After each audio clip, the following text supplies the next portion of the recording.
We welcome you to Paycom Center in downtown Oklahoma City to the Thunder playoff postgame show presented by McDonald's. Game 7 of the Western Conference Finals between the Thunder and the Spurs in the books. The final score, 111-103. The Spurs defeating the Thunder in the series 4-3 and advancing to the finals. Alongside Royce Young, I am Paris Lawson here inside of Paycom Center. Thank you so much for tuning in, and that concludes what was an absolutely electric series that went the full distance, 7 games. I mean, Royce, when you look back on this and what we witnessed in the Western Conference Finals, what are your immediate thoughts? I mean, obviously, it's not fun to watch an opposing team celebrate on your home court and walk to the NBA Finals. However, this series, like you said, Paris, was absolutely wonderful. It'll be one that over time, as you marinate on it, I think you'll appreciate the performance from the Thunder in this one. I'm going to say out loud what everybody is thinking. Sure would have been nice if the Thunder would have been full strength in this series and had J-Dub and had A.J. Mitchell and what they contribute to this team and how good they make the Thunder. Obviously, the Spurs, as the series went along, some of the guys that they had banged up, De'Aaron Fox, Dylan Harper, they got healthier and they were able to make huge contributions in the series. But, you know, this game tonight, first of all, credit to the Thunder, the fight that they showed. Shai Gilgeous-Alexander was magnificent in every single way, and really just the entire team. I mean, you could name every single player on the team and shout them out for the effort and the heart that they showed. But also credit to the Spurs. They knocked down shots when they needed to hit them. They came up with offensive rebounds when they needed to get them. And it was just a fantastic game. Yeah, these two teams, the best teams in the league record-wise, battling it out in the Western Conference Finals. And if you look back over this series, it really was just such a back-and-forth battle. The first game went into double overtime, a really good indication of what we were in store for this entire series. And you have to give a lot of credit to the Thunder's second unit for stepping up in the absences of players like J-Dub and A.J. Mitchell later in the series. Guys like Jared McCain, who had himself another great night in this game here tonight against the Spurs. And so you think back to all the different moments of this series, and it really was just so much to digest. Absolutely, and I mean, there's going to be moments that are going to stick with Thunder fans for a minute. You know, like you mentioned that game 1, it was an epic game, and unfortunately, that's going to be one that you're going to what if about a lot. Whether it's the 35-foot shot, whether it's a transition foul that didn't get called. There's a number of things that you're going to think about. And if that game flips to the Thunder's way, you know, it's very likely I think the Thunder are going to the NBA Finals. But, I mean, that's sports. That's basketball. Sports. That's how it works. It's unfortunate when your team's on the wrong side of it. But I think that you can still really appreciate what this team accomplished throughout this season. Obviously won the NBA title last year. That was an absolute marathon to get through that. Played in multiple 7-game series in that season. And then to turn around this year and endure all they had to endure. The injuries weren't just a problem in this series. It was a problem throughout the entire season. All season long. Thunder had guys missing games all the time. Still were the #1 seed in the Western Conference and took an outstanding San Antonio team right to the brink. I mean, this game here tonight, I mean, you can look at a few sequences in it, and if it turns the Thunder's way, the Thunder are probably winning this game. And unfortunately, the ball bounced the way of the Spurs a little bit more. And that's what we talked about after Game 6 as well. There were just like a couple of different spurts where the Thunder, if it went their way, we could have cut it to a 2-point game, and then going into halftime, a different story. I think there were a couple of sequences throughout this game as well where the Spurs just put together a few possessions where it's a quick 5-0, quick 7-0, just to keep a little bit of distance from Oklahoma City. And that, unfortunately, is just the margin when you get to the Western Conference Finals. It really felt to me, Paris, like if the Thunder could just keep this as like a 4 to 6 point game, that they would win this game. And you know, SGA was absolutely, like I said, just fantastic throughout it. And it really felt like he was going to take the Thunder home. But unfortunately, the Spurs were able to get it up to 9, up to 11, and the Thunder were really scrambling. And I mean, look, let's just call it like it is. At the beginning of that fourth quarter, there was some ticky-tack fouls called on the Thunder that were baffling, considering all the contact. I mean, like the narrative, if there's one upside to this Game 7 especially, the narrative that the Thunder have some sort of special magical whistle on their side, that is, put that one to bed forever. Because that is not the case at all. This game was played to the limit on both, all the way through. Fortunately, there was a few calls that didn't go the Thunder's way, but there was more to this game than just that. So much more. There were layers to this, and ultimately what we got was just an absolute battle between these two teams. All right, let's get you over to the press room so you can hear from Thunder head coach Mark Daigneault, who's at the podium. Respect for their team, organization, and my counterpart, Mitch Johnson, I'm so happy for and impressed with. It's one thing for them to emerge as the team that they did this season, but they continue to get better throughout the season and stayed hungry throughout the season. And I think that's a testament to Mitch and his staff, and the team, obviously. So, second thing I just want to hit is I want to thank our fans that were in the building tonight, and then all of our fans for their support. I say all the time, the fans put the wind at our backs. The environment tonight was off the charts. They did everything they could for us tonight, and we appreciate, even in the tough times, we appreciate the support we get from everybody. So. Mark, there were so many back and forths just in terms of different aspects of the game tonight. It seemed like turnovers and three-point makes were kind of a big difference. What did you notice in those two areas that they were able to kind of get to at a higher level? Yeah, it was a huge part of the game. Their ability to control the ball in this building was impressive, and a huge reason why they won. Our turnovers obviously contributed to what they got tonight, and they made really tough shots, timely shots, I would say. Not all tough, but timely. They stepped up and made big plays. I thought we were in a really good spot at halftime. I thought we were in a really good spot starting the fourth quarter, and they had answers tonight. And you got to tip your hat to them. They went and got that game. Mark, it's well documented by the teams who have tried, and even the teams who've done it, that repeating is hard. Did you feel that? Are there moments you felt that this season, and maybe especially even in just this series? No, I think the NBA season's really hard generally. Like, I've never coached an NBA season that wasn't a challenge, and that you didn't have to endure at different parts.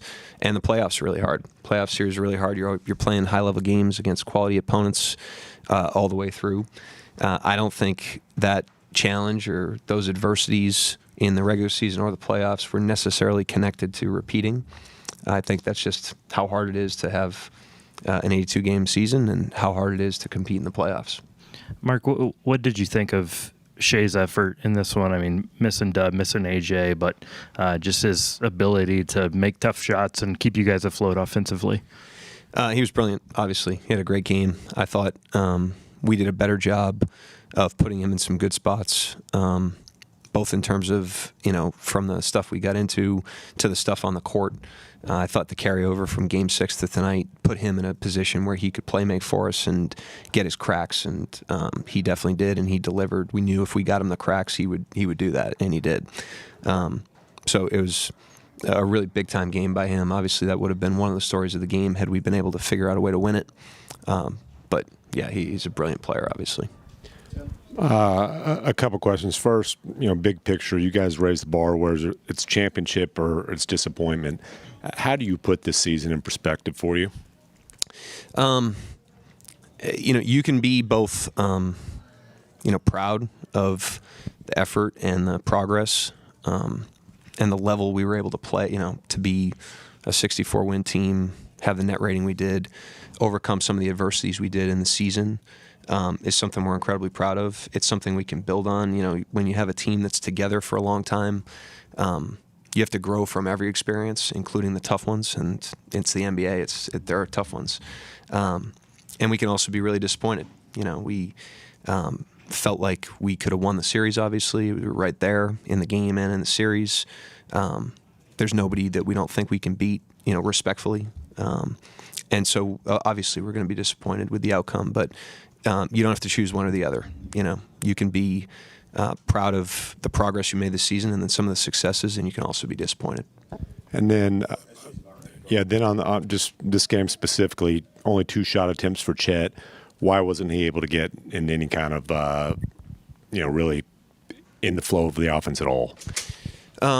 Yeah, I mean, some of that's on me, some of that's on the way we approach the game. That's not all on him. I actually thought he played his minutes pretty well. I thought that run at the end of the second quarter that got us back going and cut into the game, I mean, he was a huge part of that in ways that, may not be in the box score or visible. We didn't get outscored by much when he was on the court. So, again, I can take some responsibility for that. But I still think he played a big-time game in some areas. Mark, playing a bulk of this series without Jalen and AJ, obviously I'm not looking for excuses, but those are two of your best players that you didn't have to face a really good team. How did that change the trajectory of what you guys were forced to do and just how you were trying to mix and match and trying to make things work? I mean, who you have available always changes the decisions you make. But as it relates to AJ and Dub, we have not been an excuse team ever, and we're not going to start now. And that's part of the reason why we had the season we did and put ourselves in this position to play at home in a Game 7. It's part of the reason why we're at this point in the playoffs. If we were taking the most available excuse at any point, we wouldn't be here. And so, we're not going to start now. I thought we had enough to win, but credit San Antonio. They were the one that did. Thank you, Coach. Yep, thank you. Who's up next? Yeah, a lot of good takeaways there from Thunder head coach Mark Daigneault, talking about the fact that this team has never been one to make excuses, not going to start now just because their season has now come to a close.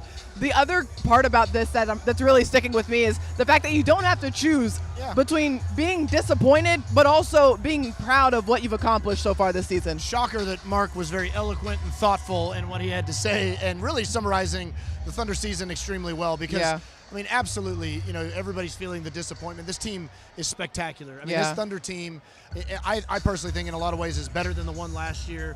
They're more complete in so many different ways. They're such a good two-in team.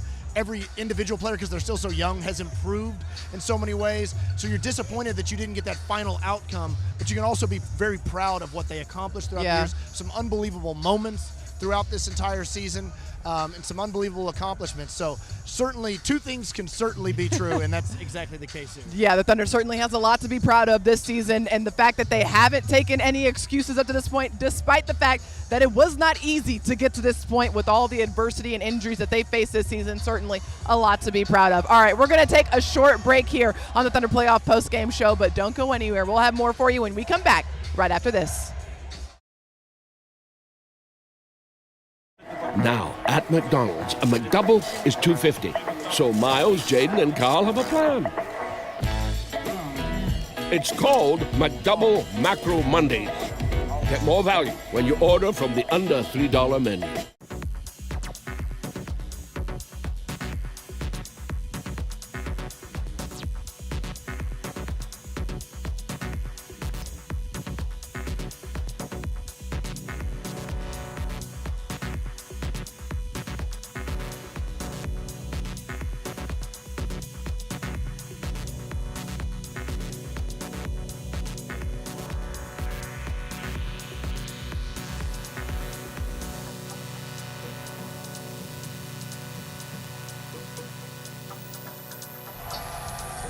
Welcome back to the Thunder Playoff Postgame Show presented by McDonald's here inside of Paycom Center, the conclusion of the Western Conference Finals, the Spurs advancing to the NBA Finals. Let's get you over to the press room so you can hear from Shai Gilgeous-Alexander at the podium.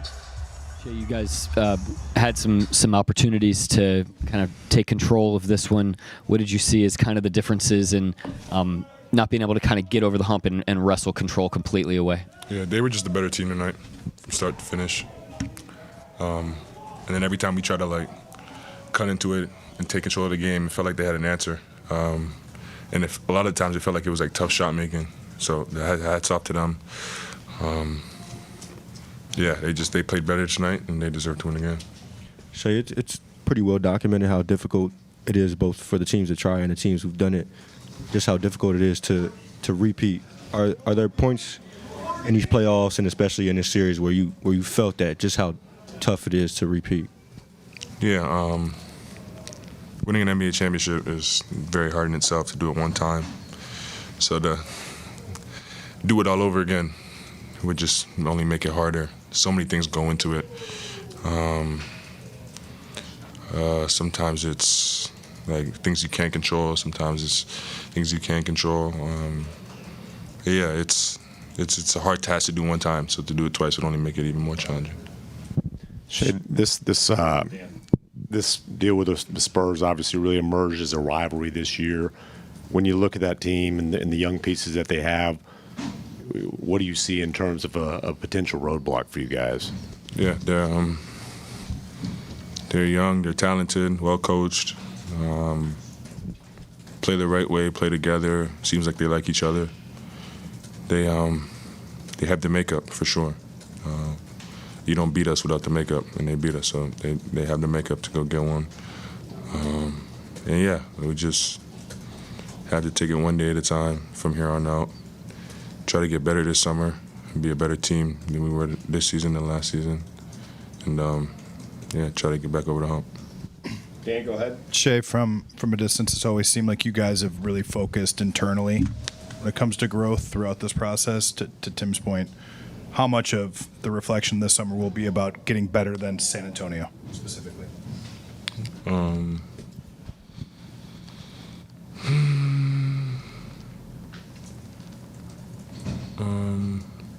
I don't know. I'm not too sure. I think in the summertime, like you try to get better, and then you use the 82 games to figure out the bar and what needs to be done.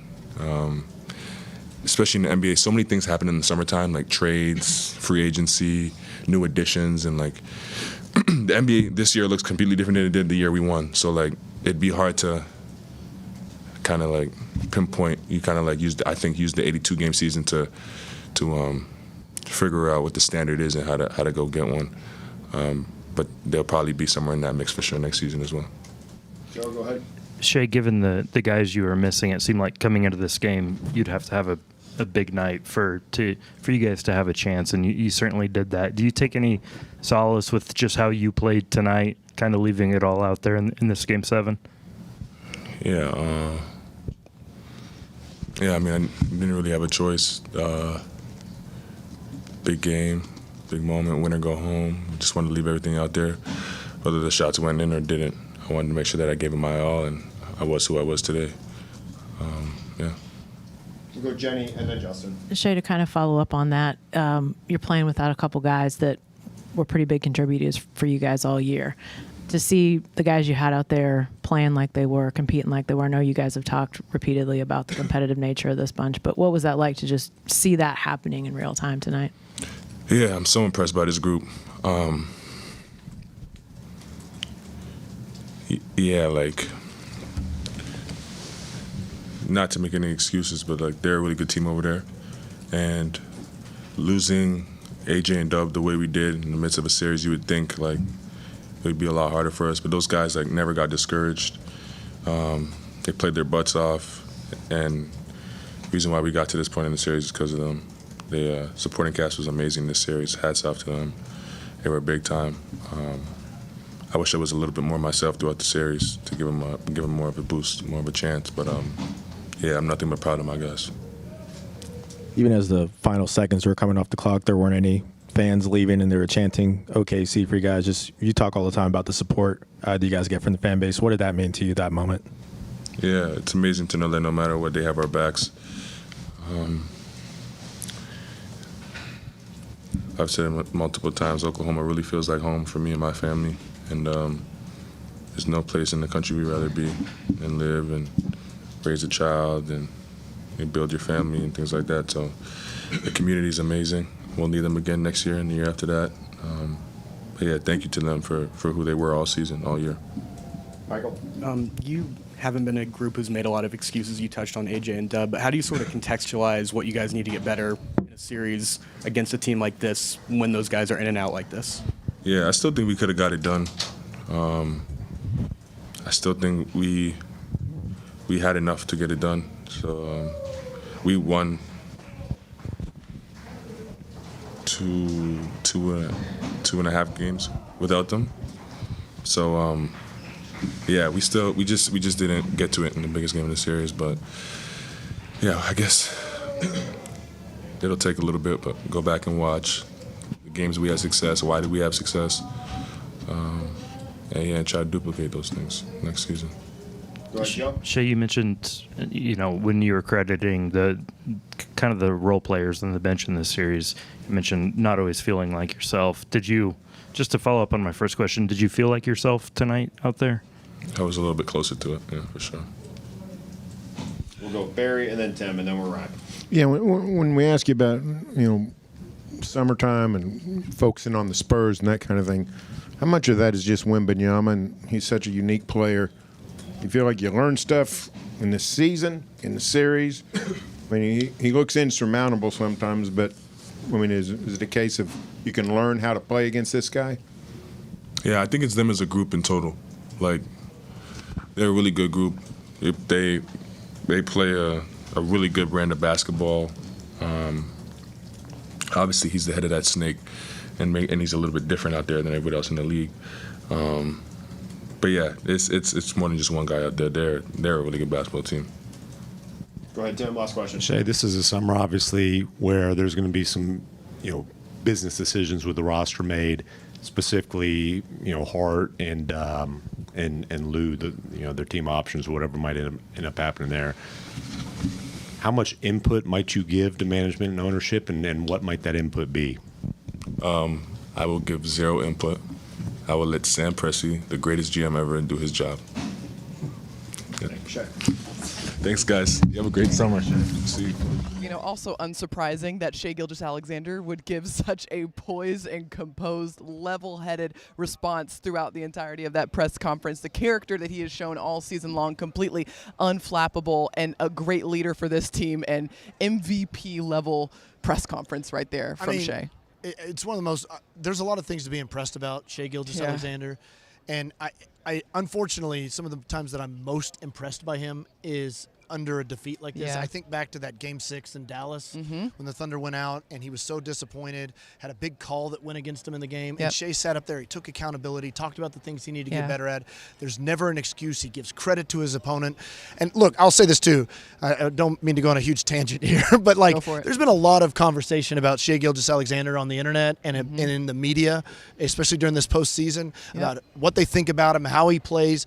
SGA is truly everything you could ever want in a star player on your team, and that goes for on the court and off the court. He is the best possible teammate. He is the best possible caretaker of the organization, and he's an unbelievable player. And it's just all that stuff has been complete nonsense. He is the type of guy that everyone should be celebrating on and off the court constantly and pointing to him and saying, that's what you want to be like. Yeah. That's the kind of class and professionalism you want to always maintain, no matter how heartbroken you might be about an outcome. Someone that is so incredibly easy to root for, especially after seeing something like that and the way he was able to respond throughout the entirety of that press conference. Oh, and saying that there's nowhere else in the country that he would rather be than right here in Oklahoma City. Such a great guy. All right, we're going to take a short break here, but don't go anywhere. We've got more of the Thunder Playoff postgame show when we come back right after this.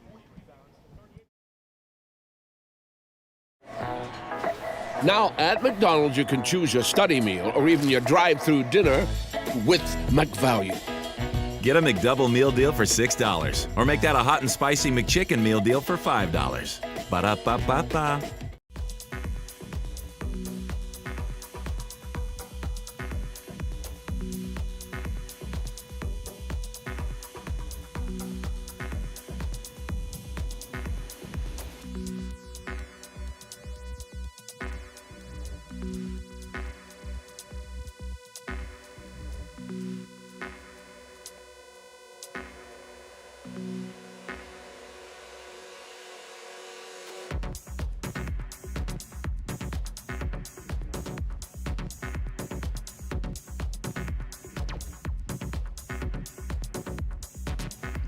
Welcome back to the Thunder Playoff postgame show presented by McDonald's. We're here inside of Paycom Center at the conclusion of the Western Conference Finals. The Thunder falling to the Spurs here in Game 7 and now advancing to the NBA Finals. Welcome back inside of the building alongside Royce Young. I'm Paris Lawson, and we've got a lot to break down in terms of what we heard from Thunder head coach Mark Daigneault, who said two things can be true at once. You can be disappointed in the outcome of the season, but you can also be proud of all that you've accomplished. And I think, Royce, it would be a good moment for us right now to take a minute and try to appreciate and put into context all that the Thunder was able to accomplish this season, because to get to this point, despite the fact that they did have the best record in the NBA and they were the #1 seed coming into these playoffs, it was not easy, and they had to earn every single bit of that up to that point. No doubt about it. And again, it's all in the context of how long the season was last year. Yep. Going to the absolute limit in 7 games against the Indiana Pacers. Just a super condensed offseason that the Thunder had to deal with in that case. And then they are unbelievably hit the ground running. Start the season 24-1, I think it was, Paris, the way that they were able to kick this season off and just rolling along. And then the injuries started happening, the adversity started happening. Yeah. And you've got to battle through a lot of that stuff throughout the 82 games. But for this team, last year they won 68 games. This year they win 67 games. I mean, that is a pile of games That's to win. incredible. And there was a lot of talk too about over the parity in the NBA over the last decade or so, and how defending champions weren't really able even to get past the second round, and the Thunder were able to do that. And had it not been for some unfortunately timed injuries, this team might still be playing. So it was an incredible season for the Thunder overall. Took it right down to the absolute wire against a great team in the San Antonio Spurs. And a lot of it is you got to just zoom out and think of how young a lot of these guys are and how much better they're going to continue to get. And now they have a little bit more offseason to rest and recover and hopefully hit the ground running even more so next season. If one thing we know for sure, when you give Shai Gilgeous-Alexander some time to get in the gym and work on his game, same with everybody on this team, they are always this group that wants to get better and improve every single day. No doubt they're going to do just that over this off season.